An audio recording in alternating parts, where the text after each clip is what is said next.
Oh, sometimes IG stories bleed over. Many people thought when the Panthers traded for Baker Mayfield, it meant former Browns quarterback was going to be the fast-track starter for Carolina this new season.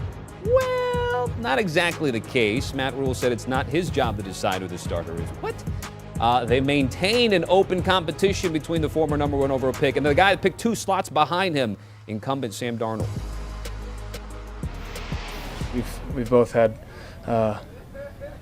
a little bit of ups and downs to the start of our careers, and so we've both been through some stuff. So being able to just communicate with the different systems we've been through, and I think that's important for, PJ's obviously been through a lot as well, but that's important for Matt to see how we're communicating, how QB room should be, that it's not about, trying to stab one another in the back. It's about elevating, and because the franchise and the team goes as the QB room goes. I was taught that at a young age, and if we're all on the same page and we can elevate everybody, that's great. It's just one of those things where you just got to keep focusing on what I can control, and I think that's the biggest thing. Continuing to study the offense and understand, if we got an issue here, we got to get to this play and things like that. So I think just staying within myself and understanding to just keep doing me. Just keep doing everything that I can to put this offense in a good position to keep the ball moving down the field. And I know that's cliche, but that's really all I can do at this point. I just realized you got a USC quarterback and an Oklahoma quarterback. Both those programs leaving their conferences soon. But get to the NFL. Noticeable preseason Week 1 games. Giants and Patriots, Titans, Ravens, the Panthers, Commanders, Seahawks, Steelers, and the Cowboys and the Broncos Saturday night in the nightcap. All right, let's say good morning to Ryan Wilson. He was with Pete Prisco at Bills camp yesterday, back at his humble abode. Position battles to watch this week in the preseason. Let's start with Panthers at Commanders. Which position battles are you looking out for here? Well, it's sort of interesting, Tommy. You heard the comments for Baker Mayfield and Sam Darnold. And look, I cover the draft for most of the time at HQ, and you get super excited about these quarterbacks during the draft process and how they're going to change their franchises. And now the Panthers have 2 guys who were first-round picks, high first-round picks, on other teams, on their roster, battling for spots. And that's just the reality of how tough it is. And Baker sort of alluded to it, to play quarterback in the NFL. So that's what this is going to come down to. Sam Darnold didn't work out last season for the Panthers when they traded for him. They're still paying him that $18.8 million a year. They went out and got Baker Mayfield late in the process after Deshaun Watson landed in Cleveland. He's making $18.8 million. Luckily, the Browns are paying some of that. But it looks like, I know Matt Rule said he's not going to make a decision until after the second preseason game against the Patriots, but it looks like Baker's got the inside track, and that makes sense, right? I mentioned Sam Darnold didn't work out. Baker has come in. He's done a lot of things really well, and the expectation is that he'll take that starting job. I think he's on track to do so, but they have that preseason game this weekend, and that'll be something to watch. Sam Darnold comes out and balls out. Maybe Matt Rule has to reevaluate. All right, what about on the Commander side? You got 1 or 2 for me there? Yeah, Carson Wentz. And again, Carson Wentz, similar situation to Baker and or Sam Darnold in Carolina. His situation was probably just as tenuous on the way out in Indianapolis as Baker's was in Cleveland. Prior to that, he was in Philadelphia. Again, another high first-round pick who hasn't worked out. He struggled with some accuracy issues. You've seen those reports coming out of Washington. Ron Rivera said they're not as big a deal as perhaps the media is making them out to be.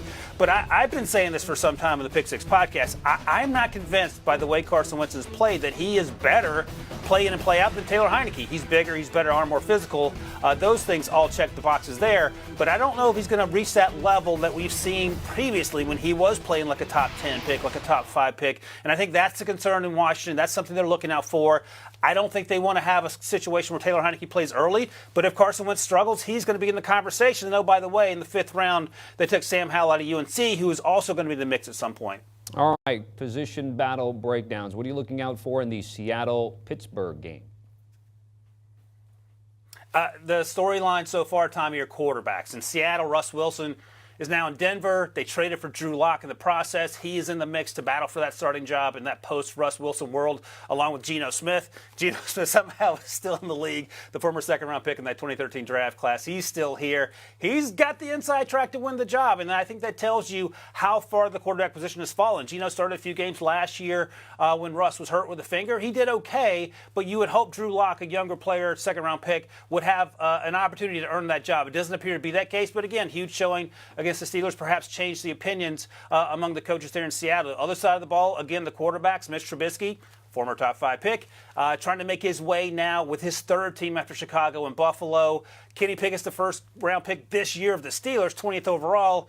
He hasn't had a great camp. He's had what you might expect a rookie quarterback to have, and I think the conversation will be between those two players. Mr. Trubisky probably wins the job and starts the season, but we'll get to see glimpses of both those guys, and Mason Rudolph perhaps is the third wheel here, and he might be traded before we get to the regular season for the Steelers. Indy and Buffalo, what we got there? Yep, so here's the thing in Indianapolis and Buffalo. I was at Buffalo Bills camp, as you mentioned yesterday, with Pete Prisco. We watched those rookie cornerbacks going up against Alexis Stephon Diggs and Gabe Davis, and look, they struggled. But the good news is Kyrie Elam, their first-round pick, has a lot of physical qualities that you want in your cornerback, and he's gotten better each and every day at camp. Struggled early at times, and the reports were that Josh Allen was actually targeting him. That's going to make him better. We saw glimpses of that yesterday when he matched up against Stephon Diggs. Not a surprise that the first-rounders coming along. What is surprising is that sixth-rounder Christian Benford out of Villanova, FCS program, can play. He balled out a little bit yesterday. He'd been balling out in previous practices, and we saw that as well. Big, strong physical corner, runs well. And those guys are going to have to play early because if Tre'Davious White, who tore his ACL late last season, isn't ready, there are going to be a lot of young players in that secondary to go along with those veteran safeties in Micah Hyde and Jordan Poyer. So those are two guys to keep an eye on as we head closer to the season. But, of course, as we get to this weekend, we'll match up against the Colts. All right, when we take a look at the Dallas and Denver game, I guess the question then becomes the wideouts after CeeDee Lamb. What type of position battle do you anticipate there? Yeah, I don't want to put you on the spot, Tommy, and ask you to name the wideouts after CeeDee Lamb because that's an incredibly difficult endeavor, even if you cover the Cowboys. James Washington, who they signed from Pittsburgh, is going to be out 6 to 10 weeks with a foot injury. Amari Cooper's gone. Cedric Wilson's gone. Who is left? Well, they drafted Jalen Tolbert out of South Alabama. He's flashed at times. He's a long wide receiver that reminds me a little bit of Will Fuller. Struggled with drops, but I don't think that's been an issue during camp, and that's great news. But after that, what do you have? Well, you have Noah Brown, caught 16 passes last year. He's flashed at times, a former 7th-round pick. You have Simi Fehoko, the 5th-round pick out of Stanford. Didn't catch a single pass last year, but he's done some things as a physical specimen down the field. You have Dennis Houston, undrafted free agent, who has done some things. Not a lot in the way of big names who can contribute in terms of experience, but you hope what they've learned in training camp can translate next weekend, obviously, and then, of course, into the season. Owner Jerry Jones said they're not quite ready to pull the panic button on finding a wide receiver, but that may be only a matter of days away before they make that move.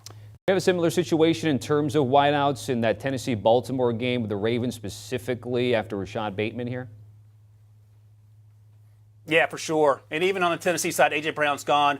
What is Treylon Burks going to do in replacement of him? But in terms of what we're talking about with the Ravens, Hollywood Brown's now in Arizona. That's a huge loss. You mentioned Rashad Bateman, who's been lights out at camp, and that's great news because he is the unequivocal number one. And then after that, what do you have? Well, you have James Prochet, the former SMU player drafted on day 2. He's been mostly returner. You have Devin Duvernay out of Texas, who's flashed at times as well, but they both quite haven't reached their potential yet, but they appear to be getting there, and they're going to need to because there's not much else behind them at the wide receiver position. We know Mark Andrews can do what he does at tight end. We know Isaiah Likely was drafted as well. They drafted Charlie Kolar at Iowa State. So the tight end position should be on point, but the wide receivers are almost as mixed a bag as what we've seen in Dallas, and you need those second and third year players that I mentioned, Prochet and Duvernay, to step up in order to give Lamar Jackson the things he needs down the field. Ryan Wilson, Pick Six Pod Superfan, joining us here on theCUBE. By the way, speaking of the Pick Six Pod, latest Deshaun Watson news, NFC South burning training camp questions for the Bucs, Saints, Panthers, and Falcons. Host Will Brinson with John Breach on this particular latest pod. Do you want a sports network that delivers everything that matters about the game? The highlights, the picks, the instant analysis, no yelling, no fake debates, no politics. Hit the subscribe button and never miss a moment.